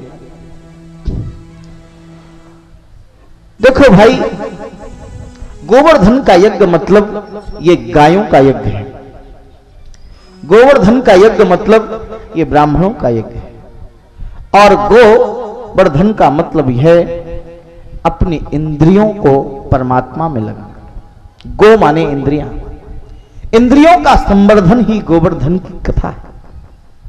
और इंद्रियों का संवर्धन यानी इन इंद्रियों को जब भगवान अपनी उंगली पर उठा लें, यानी इन इंद्रियों के केंद्र में जब भगवान हो, वही तो गोवर्धन है। तभी तो इन इंद्रियों का वर्धन होगा, संवर्धन होगा। और महाराज आज कन्हैया ने क्रांति किया है, परिवर्तन किया है। इंद्र की पूजा करते हैं ब्रजवासी। आज सारे ब्रजवासियों के घर में पकवान बन रहे हैं। 56 प्रकार का भोजन बन रहा है। 56 प्रकार का भोजन बन रहा है सज्जनों। और ये 56 प्रकार का भोजन क्यों बन रहा है? बोले इंद्र की पूजा करते हैं ब्रजवासी, क्योंकि इंद्र बरसात करता है। मेरे गोविंद ने ब्रजवासियों से कहा, नंद बाबा से कहा कि कौन कहता है कि इंद्र बरसात करता है? और एक परिवर्तन के लिए, क्रांति के लिए कन्हैया तैयार हो गए। और कन्हैया ने कहा कि मेरा गोवर्धन, तुम इंद्र की पूजा करते हो। नंद बाबा आदि ब्रजवासियों को समझाया कि आप इंद्र की पूजा करते हैं, क्या इंद्र आज तक साक्षात प्रकट होकर के प्रसाद को पाता है? प्रसाद को पाता है? नहीं पाता। और महाराज, तो मैं ऐसे भगवान की पूजा करने के लिए तुमको कहूंगा जो साक्षात प्रकट होकर के तुम्हारे भोग को पाएगा, तुम्हारी रक्षा करेगा सज्जनों। और महाराज, ये प्रकृति हरी भरी होनी चाहिए, इसलिए गोवर्धन की लीला। और देखो भाई, गोवर्धन का पूजन हुआ है। मेरे गोपाल ने कहा कि मेरा एक देवता है गिरिराज, तुम गिरिराज की पूजा करो, तुम गिरिराज का स्तवन करो, गिरिराज का भोग लगाओ। सारे ब्रजवासियों ने कहा कि इंद्र कुपित हो गया। हमारी वर्षों की परंपरा है कि हम इंद्र की पूजा करते आए हैं, और अगर इंद्र कुपित हो गया तो कोई अनर्थ ना हो जाए लाला। मेरे गोविंद ने कहा कि जब तक तुम परंपराओं को, गलत परंपराओं को, गलत मान्यताओं को, गलत रूढ़ियों को ढोओगे और साहस नहीं करोगे, तब तक तुम्हारा विकास संभव नहीं है। इसलिए इस झूठी परंपरा को नष्ट कर दो, ये परंपरा झूठी है। और महाराज, 56 प्रकार के भोजन तैयार करवाए हैं कन्हैया ने। सारे ब्रजवासियों ने छकड़े में ला इन सारे 56 प्रकार के व्यंजनों को अपनी अपनी बैलगाड़ियों में, अपने अपने छकड़ों में उनको व्यवस्थित किया है। और महाराज गोवर्धन की परिक्रमा और गोवर्धन की पूजा करने के लिए गिरिराज की ओर चल दिए हैं। गिरिराज पर्वत की ओर चले हैं सज्जनों। और महाराज सर्वप्रथम गोवर्धन को स्नान कराया है। मेरे गोविंद ने ब्रजवासियों से कहा कि मेरे भगवान को, मेरे देवता को स्नान कराओ। और ये 7 कोस का पर्वत है गोवर्धन पर्वत। ब्रजवासी पानी डालते हैं, लेकिन तुरंत एक पत्थर भी गीला नहीं होता गोवर्धन का। ब्रजवासियों ने कहा कि कन्हैया, हम तो थक गए, ये तेरा देवता बहुत बड़ा है। फिर मेरे गोविंद ने गंगा जी का आवाहन किया और अपने मन से संकल्प किया, तो मानसी गंगा को प्रकट कर दिया। बोलिए मानसी गंगा की। गोवर्धन में मानसी गंगा है। और महाराज, इधर सारे ब्रजवासी गीत गा रहे हैं। देवर्षि नारद भी इस यज्ञ में पधारे हैं। देवर्षि नारद में देखा कि ब्रजवासी गीत गा रहे हैं, गोपियां नृत्य कर रही हैं, गायें नाच रही हैं, बछड़े कूद रहे हैं, सब गीत गा रहे हैं। बड़ा महोत्सव हो रहा है। देवर्षि नारद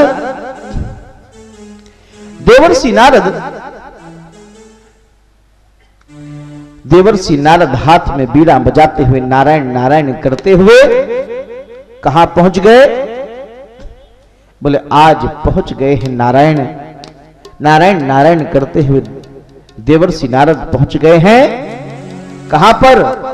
बोले इंद्र के पास। और इंद्र के पास जैसे ही पहुंचे, देखा इंद्र क्या कर रहा है? बोले इंद्र पंचांग देख रहा है कि अभी वो तिथि नहीं आई जिसमें ब्रजवासी हमारी पूजा करते थे। देवर्षि नारद ने कहा कि क्या कर रहे हैं देवेंद्र? देवेंद्र ने कहा कि देख रहा हूं कि कौन सी तिथि है वो जिसमें प्रत्येक वर्ष ब्रजवासी मेरी पूजा करते थे। देवर्षि नारद ने कहा कि आपकी पूजा बंद हो गई, वो तिथि तो निकल गई, मेरी पूजा? हाँ, फिर बोले अब नंद का लाला गोवर्धन की पूजा करवा रहा है। नंद के लाला ने तुम्हारी पूजा को बंद करवा दिया। और महाराज देवर्षि नारद ने कहा कि देवेंद्र लो, आज उसी पूजा का प्रसाद लाया हूं, थोड़ी सा तुम भी खा लो। इंद्र ने प्रसाद लिया, चखा। देवर्षि नारद ने कहा कैसा लगा? ये गोवर्धन की पूजा का प्रसाद है, अब तुम्हारी पूजा बंद। और महाराज इंद्र ने अभिमान के कारण कोप कर दिया, इस छोटे से बालक की ये हिम्मत, नंद के लाला का ये साहस के बरसों से चली आ रही मेरी पूजा को बंद कर दे। और महाराज देवर्षि नारद अब वहां से चल दिए। नारायण नारायण। इंद्रस्तदात्मनः पूजां विज्ञाय विहितां नप गोपेभ्यः कृष्णनाथेभ्यो नंदादिभ्यश्च कोपसः गणं सांवर्तकं नाम मेघानां चाम्तिकारिणाम् इंद्रः प्रचोदयत् क्रुद्धो वाक्यं चाहे समान्युत। इंद्र ने सांवर्तक गणों को बुलाया, यहां आओ, और प्लयंकर मेघ गणों से कहा कि जाओ ब्रज में टूट पड़ो और मूसलाधार बारिश करके ब्रज को जलमग्न कर दो। और महाराज क्रुद्ध इंद्र ने कहा कि मेरी आज्ञा में तुमको रहना है, जाओ बहा दो ब्रज को। और यहां तो अभी अभी प्रसाद लेकर के ब्रजवासी उठ रहे हैं। और महाराज जैसे ही गोवर्धन को, गिरिराज को मेरे कन्हैया और ब्रजवासियों ने भोग लगाया है, तो एक रूप में भगवान ब्रजवासियों के साथ खड़े होकर के गोवर्धन गिरिराज का भोग लगा रहे हैं, अर्चन कर रहे हैं, वंदन कर रहे हैं, पूजन कर रहे हैं। और सज्जनों दूसरी ओर दूसरे रूप में गिरिराज के रूप में भगवान प्रकट होकर के भोग को पा रहे हैं। बोलिए गोवर्धन महाराज की। मेरे गोविंद गोवर्धन को एक रूप में गोवर्धन की पूजा और दूसरे रूप में भगवान गोविंद ही स्वयं गोवर्धन बन गए, गिरिराज बनकर के दोनों हाथों से प्रसाद को पा रहे हैं। ब्रजवासी कहते हैं कन्हैया हमें लगे ये तेरो देवता बहुत दिनंते भूखो है, हमें लगता है ये तेरा देवता बहुत दिनों से भूखा है। क्यों? ये तो दोनों हाथों से खा रहा। और देखो देख कन्हैया, हमने इतनी मेहनत से ये बनाए हो प्रसाद, और अपने देवता से पूछ के सब खा जाएगा कि कछु हमारे काजे भी छोड़ेगा, हमारे लिए भी कुछ छोड़ेगा, ये सब ही कुछ खा जाएगा। मेरे गोविंद मुस्कुराते हैं, ब्रजवासी कितने भोले, पहचान ही नहीं पा रहे मैं ही एक रूप से गिरिराज बना हूं और दूसरे रूप से मैं ही कन्हैया के रूप में गोवर्धन की पूजा कर रहा हूं। और महाराज आज इंद्र ने आदेश दे दिया है, प्रलयंकारी मेघों को बरसात हो गई। आज मेघ गरजने लगे, बिजली चमकने लगी।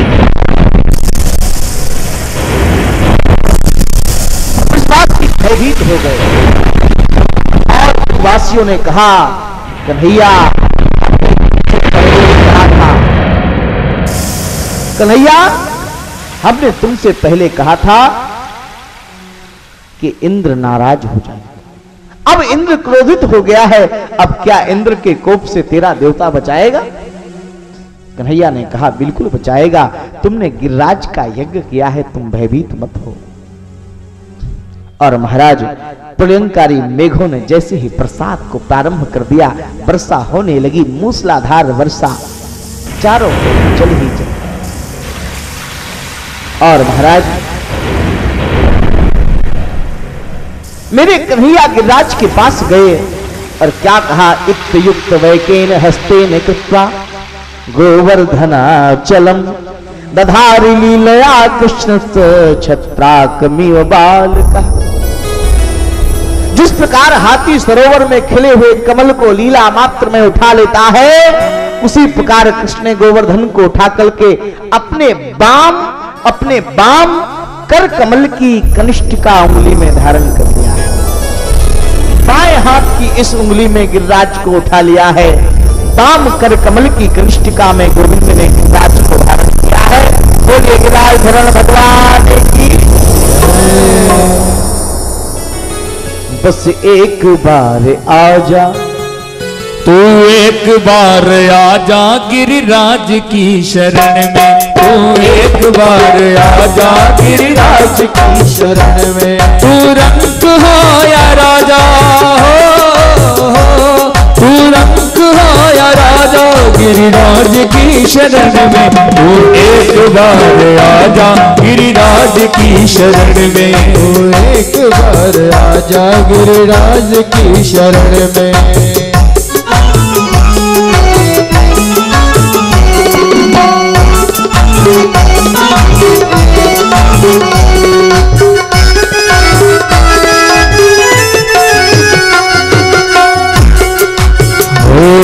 परिक्रमा एक लग जा, परिक्रमा एक लग जा, हो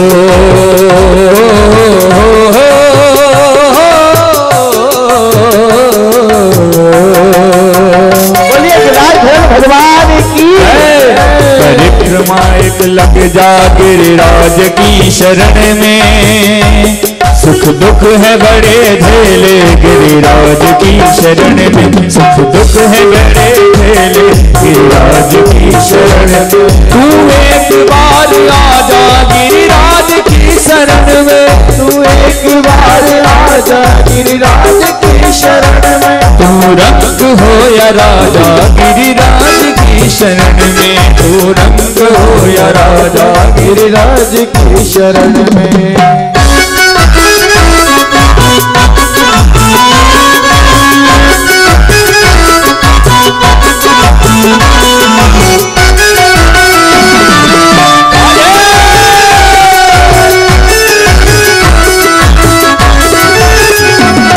रज रज के खाए बेले गिरिराज की शरण में,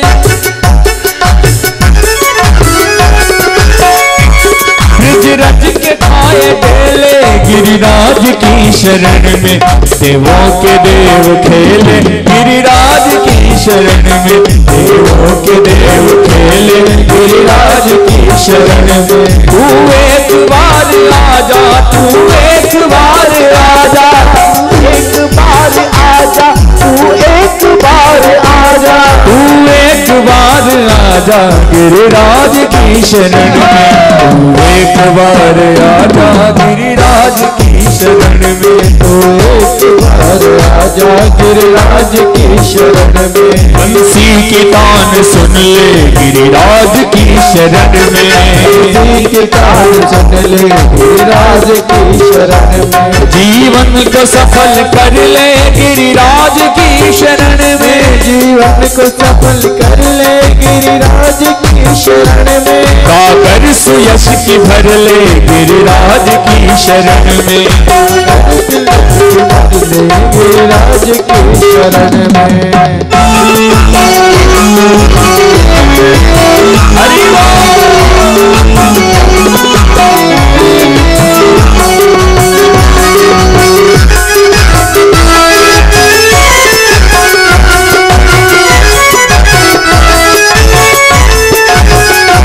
संतों का संग कर ले गिरिराज की शरण में, संतों का संग कर ले गिरिराज की शरण में। उठ सावधान होते गिरिराज की शरण में, होते गिरिराज की शरण में। जप ध्यान ध्यान होते गिरिराज की शरण में, जप ध्यान ध्यान होते गिरिराज की शरण में। दीप दान होते गिरिराज की शरण में, दीप दान होते गिरिराज की शरण में। मीठी चनौरी खाजा गिरिराज की शरण में, मीठी चनौरी खाजा गिरिराज की शरण में।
एक बार आजा गिरिराज की शरण में, रंग हो या राजा गिरिराज की शरण में, आजा गिरिराज की शरण में, एक बार आजा गिरिराज की शरण में, एक बार आजा गिरिराज की शरण में,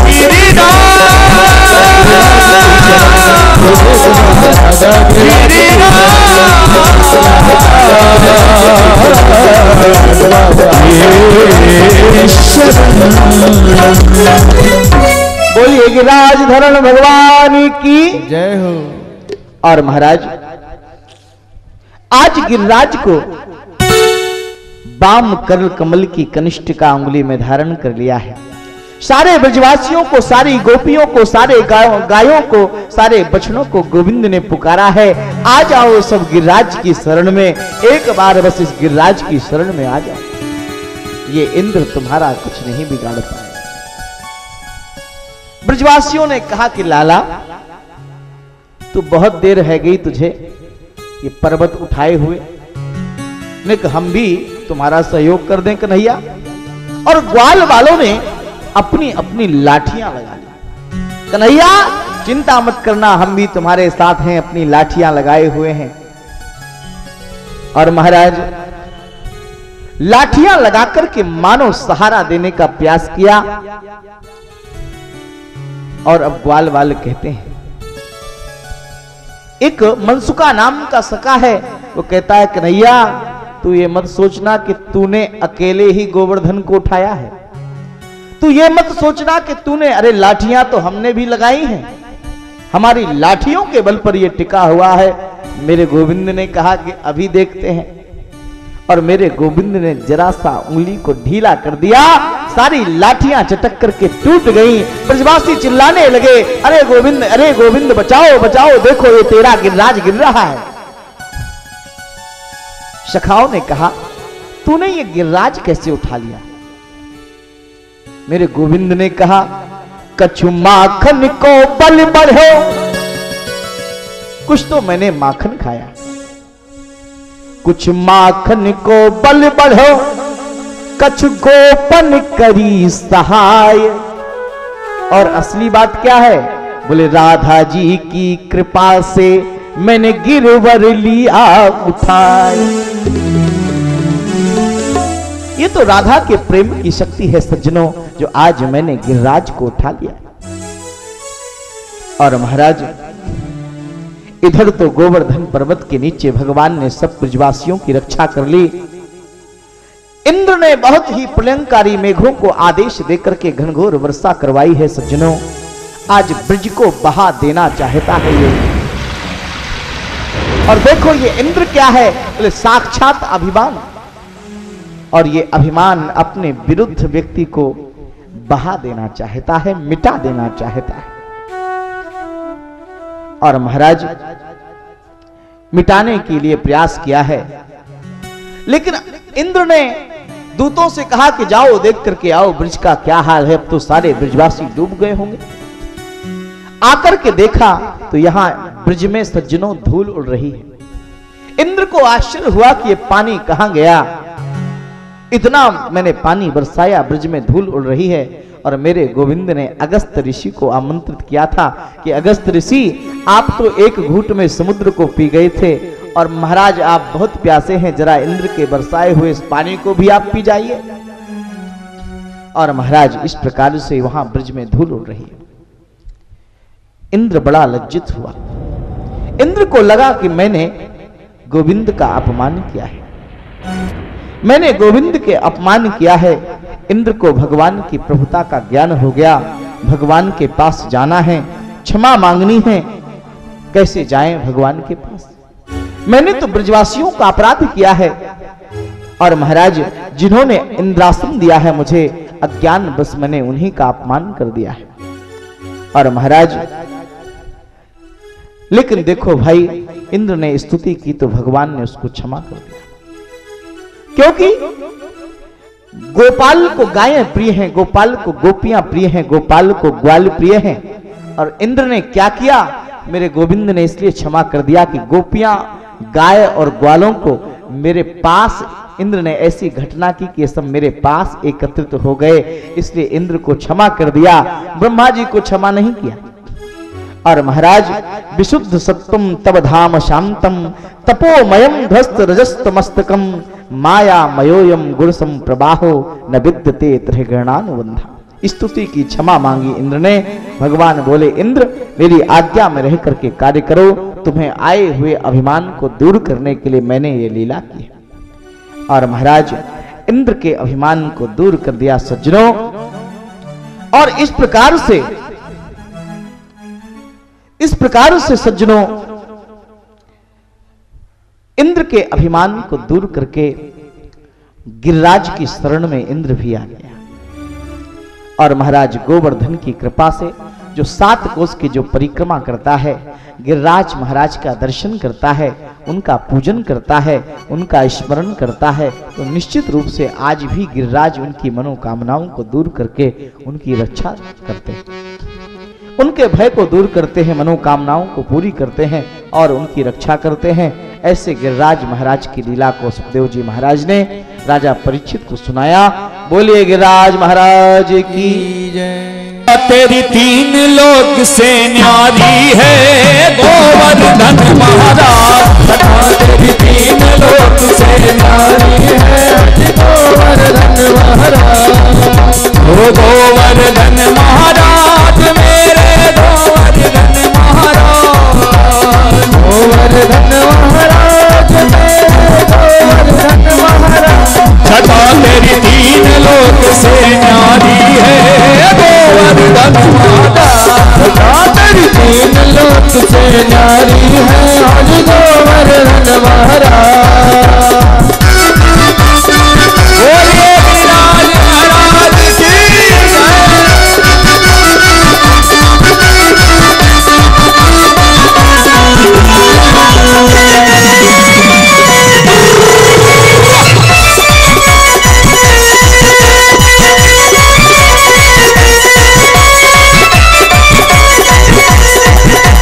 मानस गंगा करऊं स्नान, मानस गंगा करऊं स्नान, धरो फिर चकलेश्वर को ध्यान, करो आज चकलेश्वर को ध्यान। दान दाती बेनती को दान, दान दाती बेनती को दान। करो परिक्रमा की तैयारी है गोवर्धन महाराज, करो परिक्रमा की तैयारी है आज गोवर्धन महाराज।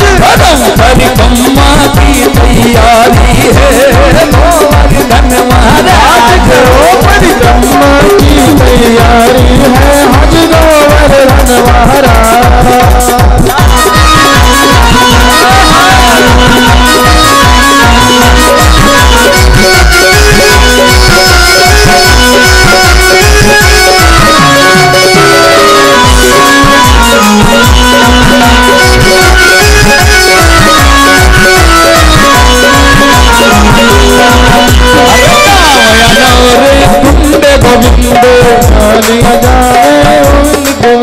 सरोवर भी रहे स्वच्छंद,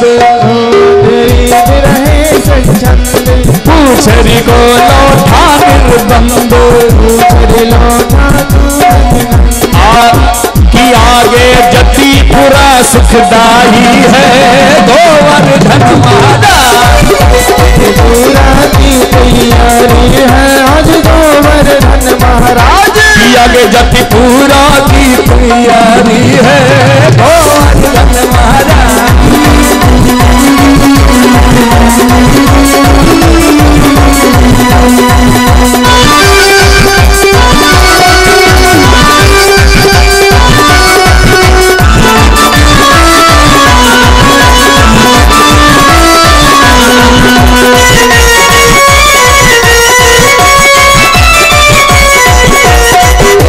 शिखर के ऊपर नाचे मोर, शिखर के ऊपर नाचे मोर, संत जन पड़ रहे चहुओर, जन पड़ रहे चहुओर।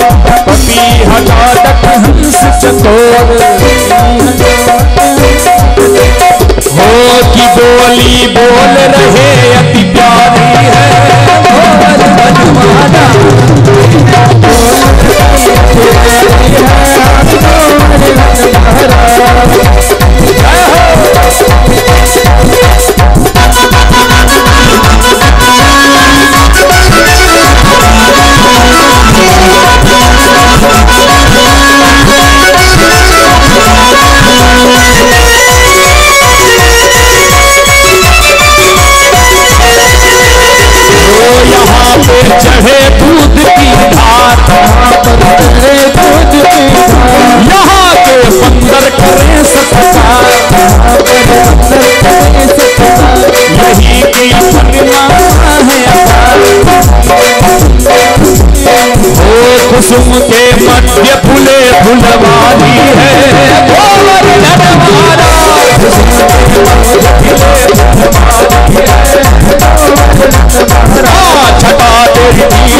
बोलिए गिरिराज महाराज की जय।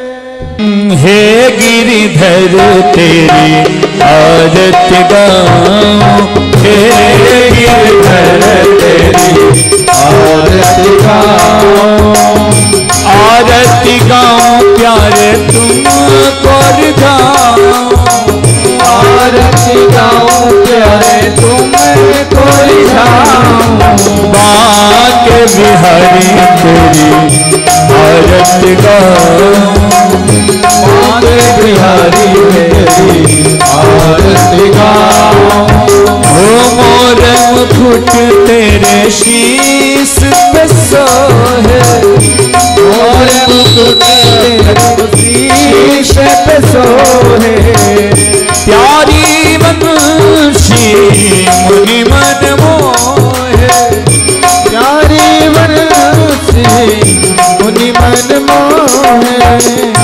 कंचन थार कपूर की बाती, कंचन थार कपूर की बाती, जगमग ज्योति जले दिन राती, जगमग ज्योति जले दिन राती, ओ प्रेम सहित नित आरती गाऊं, प्रेम सहित नित आरती गाऊं, ओ देख छवि बलि हारी जाऊं, देख छवि बलि हारी बजाऊं, ओ चरणों से निकली है गंगा प्यारी, चरणों से निकली है गंगा प्यारी, जिसने सारी दुनिया तारी, जिसने सारी दुनिया तारी, ओ उन चरणों में मैं तो शीश नवाऊं, आरती गाऊं, व्यास दास के नाथ आप हो, व्यास दास के नाथ आप हो, सुख दुख जीवन प्यारे साथ हो, दुख दुख जीवन प्यारे साथ आप हो, ओ श्री चरणों में मैं बल बल जाऊं, चरणों में मैं बल जाऊं, हे गिरिधर तेरे आरती गाऊं, गिरिधर तेरी आरती गाऊं, ओ संग सोहे वृषभानु दुलारी,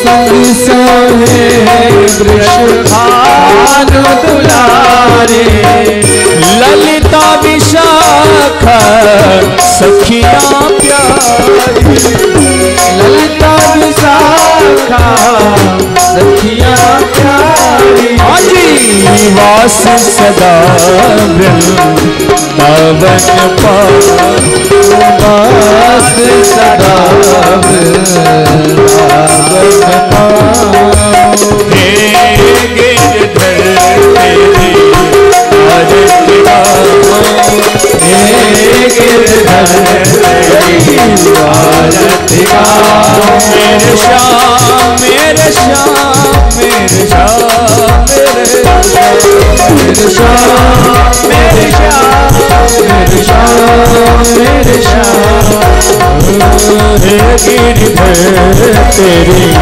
आरती गाऊं, बांके बिहारी तेरी आरती गाऊं। ओम जलेन्द्र